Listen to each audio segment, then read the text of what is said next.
Welcome. I'm Rex Gatto, president of Gatto Associates, and today I'd like to talk with Jeff Deane, managing partner of Malin Bergquist, a CPA firm located in Pittsburgh, Pennsylvania. Welcome, Jeff. Thank you. It's nice to be here. I'd like to ask you a few questions so that we can maybe create some interest about CPA firms and some differences within CPA firms. So first question is, how do you see the CPA firm industry differing over the last few years? I think what has happened over the past, I would say the last 5-7 years, is our industry continues to get more and more complex, both on the tax side and on the audit side. Therefore, it's becoming more of a challenge for firms to be able to do all the things that their clients need, especially as clients continue to grow and get stronger and get bigger and have more complex issues. So what has occurred is for firms that have 1 or 2 partners and 10 to 12 people, it's becoming very, very difficult for them to continue to service their clients as their clients grow. Do you think this sole practitioner is a concept that is waning and soon we won't have many sole practitioners left? I think that's definitely happening, and we're seeing within our industry a lot of those firms actually being acquired, being absorbed into a larger firm, just from the standpoint of not only succession planning, but also from the standpoint of being able to serve and protect their client base. Do you see that as a major change within the industry? Yeah, I think even if you look at demographics, I think that is part of it, and that's what's pushing it, is you have a number of sole practitioners that are now looking for an exit strategy. And if you look at the demographics of our profession, that's getting older and older. So it's becoming a bigger issue. Jeff, I'd like to segue into succession planning. And succession planning is something that I've spent a lot of time in dealing with within firms. I get called to deal a lot of times with the succession planning process, or pulling people together and coaching and mentoring to create that. How do you see right now succession planning involved generally within your firm and other firms, maybe within associations that you're affiliated with? I guess a couple points there. One is we're starting to see that retirement age continue to creep up, which I think is a good thing from the standpoint of we're seeing a lot of people that are in their early 60s that maybe previously would have been forced to exit, or a great asset to the firm. So that is one thing that we're seeing.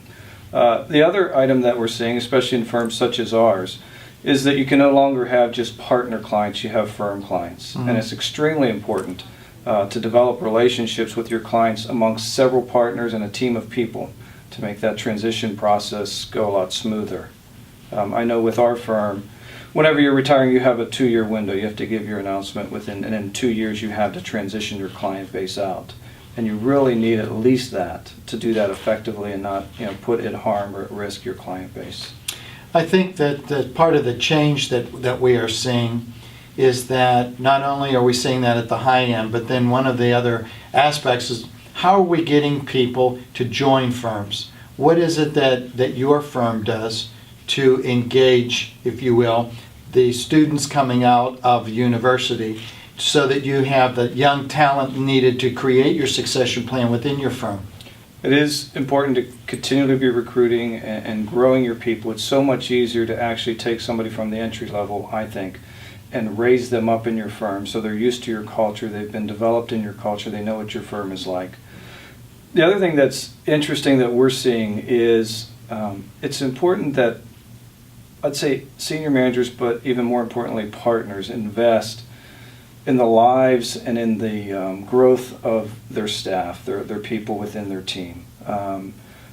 They need to be mentored, and it's great whenever you have a mentoring structure. And sometimes those mentoring structures maybe aren't including the partner group, but it's good that the partners actually participate and are very active in developing the younger people within the firm and teaching them that it is a business in which they're in. It's not just debits and credits. It's not just taxes and filling out a tax return. It's interacting with your clients. It's developing those relationships and being a consultant at the same time as being their technical people. I think one of the most important aspects for the younger generation to learn is that being a CPA is a people-to-people business. It is Sure. building those relationships. It's being the trusted advisor. It's being able to confidently and comfortably help people to understand the work that you do, because sometimes when a CPA goes to explain either an audit or a compilation or even tax, that it's almost like speaking a foreign language Sure. to somebody. One last question, and that is firm leadership. Right.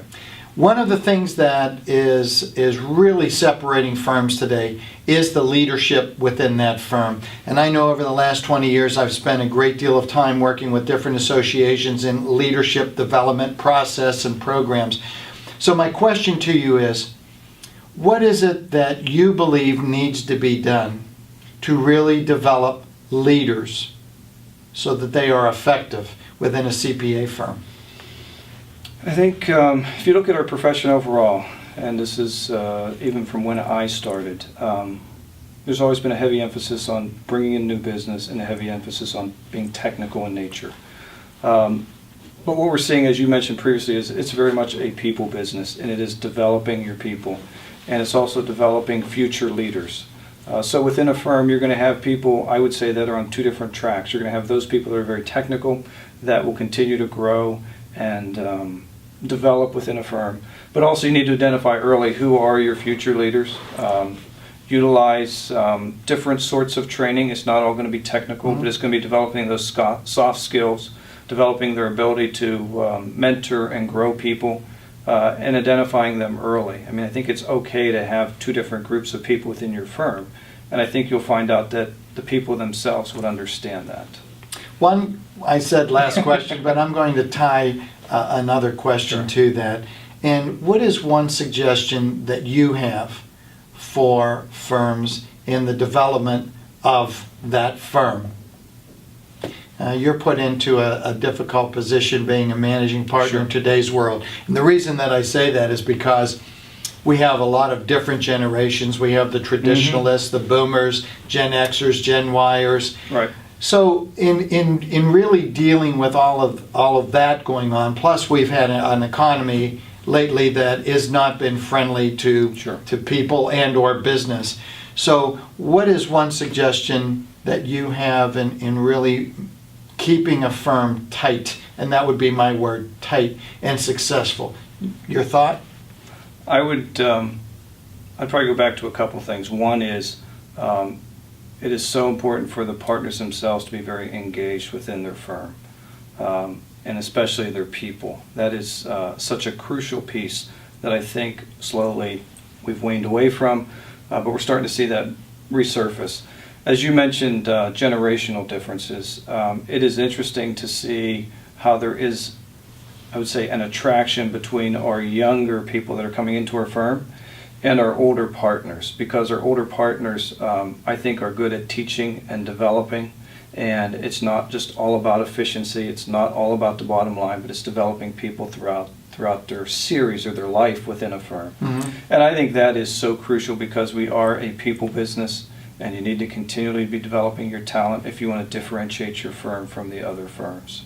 Jeff, thank you very much. Thank you. I appreciate it. My privilege. And ladies and gentlemen, Jeff Deane, Malin, Bergquist, a CPA firm located here in Pittsburgh, Pennsylvania.